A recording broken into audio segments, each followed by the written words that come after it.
Howdy, folks, and welcome. Today we're going to be talking about everybody's favorite big guy, the Secretary of Absolutely No Defense, Goldlewis Dickinson. I'm going to start with just a quick summary of how I feel as an average player trying to take on the Gold Dick Lewison. And we're going to see just how good and bad his options really are in the eyes of a somewhat casual player.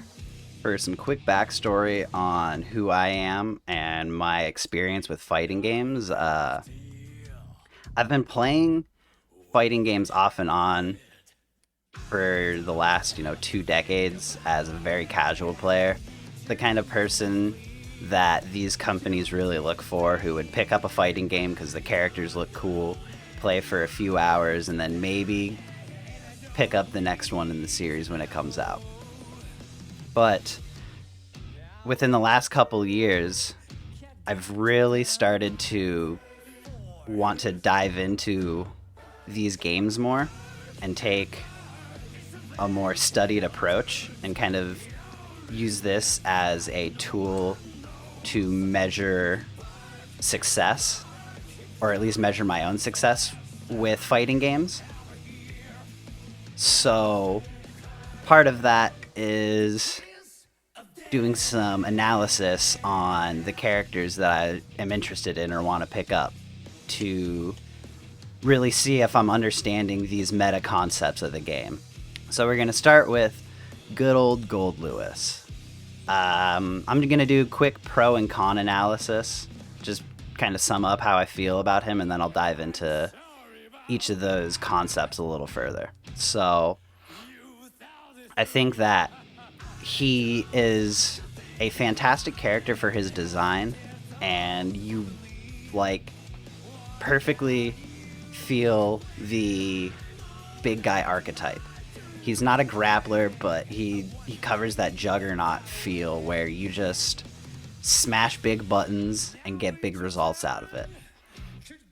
But I think the problem with how they've approached that is they've given him so many unique offensive pressure tools, and they didn't make up for any of his slow parts of his big guy archetype with defensive tools like you would normally see. So someone like Potemkin has fantastic buttons in neutral, and they have really good tools to either close the gap so they can get in or keep you away if they feel that they can't win that up-close battle. Where Goldlewis has no tools really for extended keep out. He has things that can stop pressure and maybe give him his turn back. Like I would say his 2P or his 6P are really good options at that, or even 5K can stop grounded approaches. But you don't get much off of them, and they're not strong enough tools that completely shut the pressure down. I think the biggest drawback with Goldlewis, besides his lack of defense, is the viability of some of his behemoth typhoons, or more specifically, how his behemoth typhoons can be a trap for new players. So the half circle inputs can be difficult for people, especially someone trying to play on pad.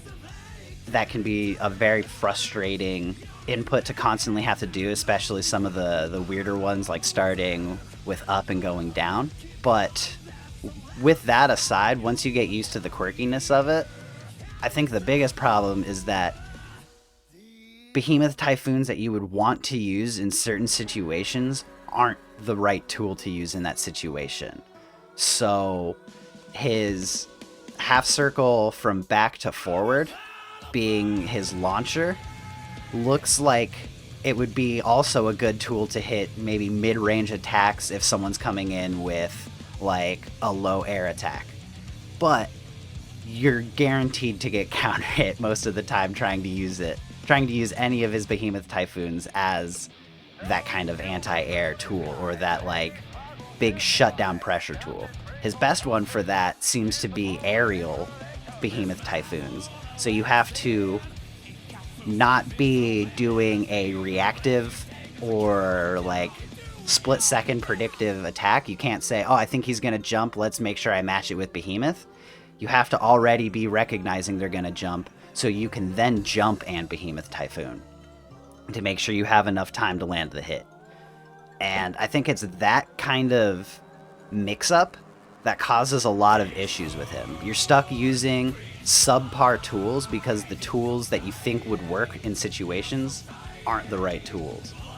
I think this applies doubly to things like Thunderbird and his Gatling gun, because you think everyone immediately seeing the Gatling gun goes, oh cool, he has a really good tool for keeping you at a distance.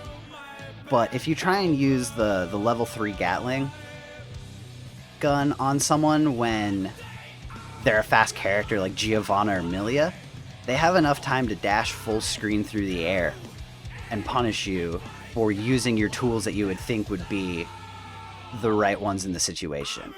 I think Thunderbird is terrible in anything but hard knockdown resets because, just like Gatling Gun, it has such a high amount of startup frames that you're left so defenseless that they can read your attack and react before the attack even comes out.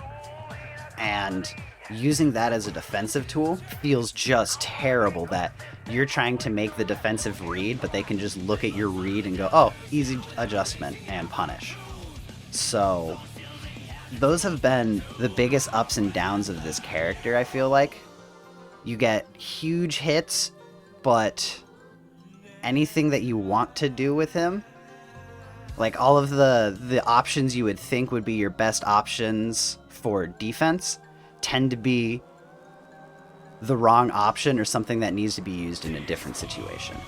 So if we're going to go into a little bit more of the actual rough analysis of this character as he applies to this game as a whole, I think that right now current consensus is that he's pretty low tier because of that lack of defense, and this is a game all about rewarding offense and punishing defensive options. I mean, you get a lot of cool things with Roman Cancel and Burst, but you're equally rewarded for using those in offensive options, if not more so, with things like Gold Burst or the conversions you can get off of Roman Cancel combos. Like, Goldlewis specifically is being doubly punished. He's a very meter reliant character in the sense that you have to have either burst or some amount of tension to be able to try and get out of a corner situation most of the time. And you also need that meter for your big counter hit conversions that you can turn into big wall carry combos or your reversal super. He gets that great defensive option in a reversal super, but the fact that he needs meter for everything else makes it really hard to use. And it's the same with Burn It Down, his other overdrive. You don't really get many options when using it to get its full advantage of having it be a big setup. You can get like a Behemoth Typhoon knockdown into it or a Gold Burst into it, but other than that, it seems pretty useless. Most characters, when they recognize that you're setting up for it, will just run at you and attack you from the air, since you're going to be relying on that weird 6P. So they can either empty jump in and see you're going to go for the anti-air and just hit you low, or they just go in and FD, and maybe you get a throw off of the whole thing and keep your Oki going, but that's a best case situation. Most of the time you just get hit for trying to use it.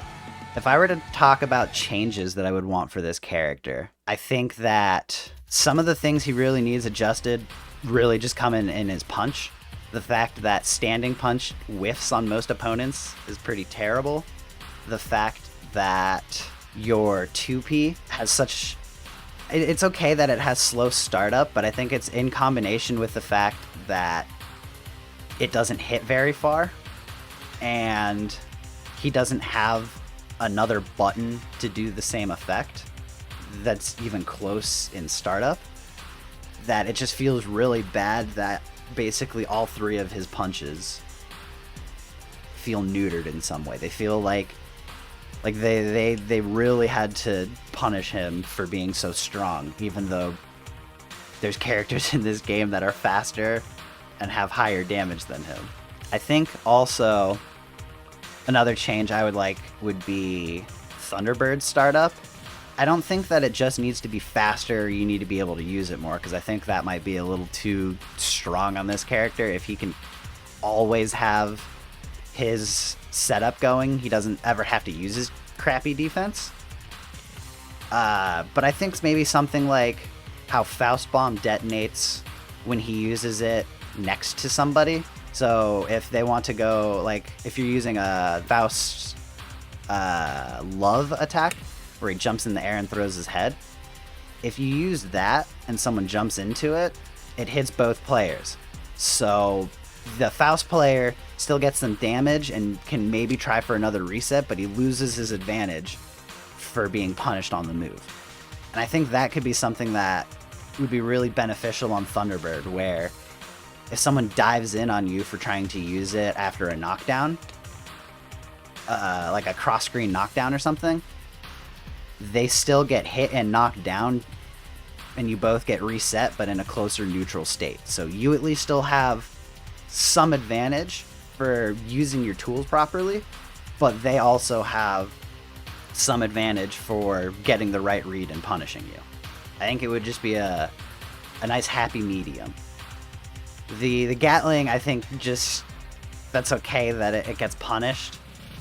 I think there might be some definite learning curve as far as that goes, so you don't actually use it at level 3 when you need a quick punish, because the extra time that it's active is really dangerous. But maybe something with just a little earlier startup. I don't know if that would break some other part of this character, though, where maybe now he starts getting those 6H into Gatling gun combos normally, and that becomes a huge problem.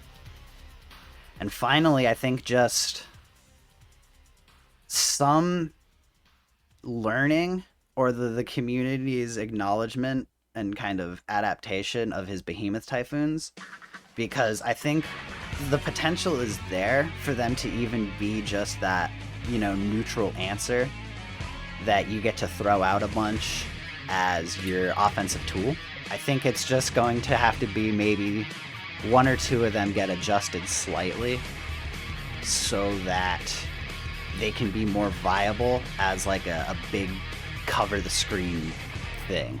But those are just my thoughts as an average casual player. I've put some good work into him, but there's still such a huge learning curve, and with him being a new character, I feel like tech is honestly going to be constantly rolling out, and we're going to start finding some really cool stuff. Well, I hope you guys enjoyed, made it this far. Thank you so much for listening. If you have any comments or any thoughts on my analysis here, please leave them in the comments below. And take care, guys. Stay groovy out there.